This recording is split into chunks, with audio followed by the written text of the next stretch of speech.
Super star Rajinikanth அவர்கள் சினிமாவில் அடியெடுத்து வைத்து இந்த ஆண்டோட 50 ஆண்டுகள் ஆகிடுச்சு. இதனை கொண்டாடும் வகையில் ரஜினியோட நடிப்பில் கே.எஸ். ரவிக்குமார் இயக்கத்தில் வெளியான படையப்பா படத்துடைய 2ஆம் பாகம் எடுக்க போறாராம். மேலும் படையப்பா படத்தையே மீண்டும் ரிலீஸ் செய்ய போறதா அதிகாரப்பூர்வமாக அறிவிச்சிருக்காரு. வாங்க இந்த தகவல் உண்மையா இல்லையா வாங்க வீடியோக்குள்ள போய் பார்க்கலாம். ரஜினிகாந்த் இன்று 170 படங்களில் நடிச்சிட்டாரு. கடந்த 1975ஆம் ஆண்டு கே. பாலச்சந்தர் இயக்கத்தில் வெளியான அபூர்வ ராகங்கள் என்ற படத்தின் மூலம் அறிமுகமானார் ரஜினி. அதன் பிறகு சிறு சிறு வேடங்கள், வில்லன் ரோல்கள் என படிப்படியாக முன்னேறி சூப்பர் ஸ்டார் அந்தஸ்தை அடைஞ்சார் ரஜினி. தற்போது அவருக்கு 73 வயதானாலும் இன்றளவும் பல படங்களில் கமிட் ஆகி சுறுசுறுப்பாக நடிச்சிட்டு வராரு. சில மாதங்களுக்கு முன்பு ரஜினியோட நடிப்பில் வேட்டையனோட திரைப்படம் வெளியானது. என்னதான் இந்த படம் கலவையான விமர்சனங்களை பெற்றாலும் வசூலில் வெற்றி படமாக அமைஞ்சது. இந்த படத்தை தொடர்ந்து ரஜினி தற்போது லோகேஷ் கனகராஜோட இயக்கத்தில் கூலி என்ற திரைப்படத்தில் நடிச்சிட்டு வராரு.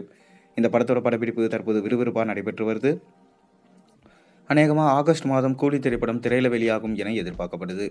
கூலி படத்தில் நடித்து முடிச்ச பிறகு நடிகர் ரஜினிகாந்த் ஜெயிலோ 2 திரைப்படத்தில் நடிக்க இருக்காரு. இந்நிலையில் இந்த ஆண்டு ரஜினியோட திரைப்பயணத்தில் மிக முக்கியமானது, அதே சமயம் ஸ்பெஷலான ஆண்டாக இருக்கும் என்று சொல்லலாம். அதற்கு காரணம் 2025ஆம் ஆண்டோட ரஜினி திரைத்துறையில் அடியெடுத்து வைத்து 50 ஆண்டுகள் ஆகிடுச்சு. கடந்த 1975ஆம் ஆண்டு அபூர்வ ராகங்கள் என்ற திரைப்படத்தின் மூலம் நடிகராக அறிமுகமானார் ரஜினி. அதைத் தொடர்ந்து இந்த ஆண்டோட ரஜினி சினிமாவில் 50 ஆண்டுகளை நிறைவு செய்கிறாரு. இதை கொண்டாடும் வகையில் ரஜினியோட ஆஸ்தான இயக்குநர்களில் ஒருவராக இருக்கிறவர் கே.எஸ். ரவிக்குமார். அவர் ஒரு அட்டகாசமான அறிவிப்பை வெளியிட்டிருக்காரு. ரஜினி சினிமாவிற்கு வந்து 50 ஆண்டுகள் ஆகிவிட்ட நிலையில் அதனை கொண்டாடும் வகையில் படையப்பா படத்தை மிக பிரம்மாண்டமாக ரீரிலீஸ் செய்ய திட்டமிட்டு இருப்பதாக கே.எஸ். ரவிக்குமார் தெரிவிச்சிருக்காரு. மேலும் ரஜினி நடித்து தயாரித்த படையப்பா திரைப்படத்தை கே.எஸ். ரவிக்குமார் இயக்கியிருந்தார். இந்த படம் கடந்த 1999ஆம் ஆண்டு வெளியாகி மிக பெரும் வெற்றி பெற்றது. இன்று வரை ரசிகர்களால் கொண்டாடப்படும் படங்களில் ஒன்றா படையப்பா இருக்கு. இன்றும் இந்த படத்தை டிவியில் ஒளிபரப்பானா டிஆர்பி ரேட்டிங்கில் டாப்பில் இருந்து வருது. அந்த வகையில் அனைவராலும் கொண்டாடப்படும் படமான படையப்பா மிக பிரம்மாண்டமான முறையில் ரீரிலீஸ் ஆக இருக்கு. அதுவும் ரஜினி திரைத்துறைக்கு வந்து 50 ஆண்டுகள் நிறைவு செய்யும் பொருட்டு அதனை கொண்டாடும் வகையில் படையப்பா திரைப்படம் ரீரிலீஸ் ஆக இருப்பதா சொல்லப்பட்டிருக்கு. இது ரசிகர்களை ரொம்பவே குஷியில் ஆய்த்திருக்கு. மேலும் இந்த படத்துடைய 2ஆம் பாகம் குறித்தும் நம்ம கே.எஸ். ரவிக்குமாருக்கு ஒரு ஐடியா இருக்காம்.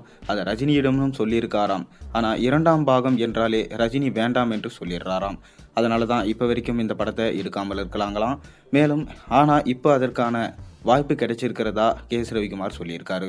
இந்த 50 ஆண்டு நிறைவு செய்கிற ரஜினி மேலும் படையப்பா படத்துடைய 2ஆம் பாகத்துக்கும் கிரீன் சிக்னல் கொடுப்பாரு என நம்பப்படுது.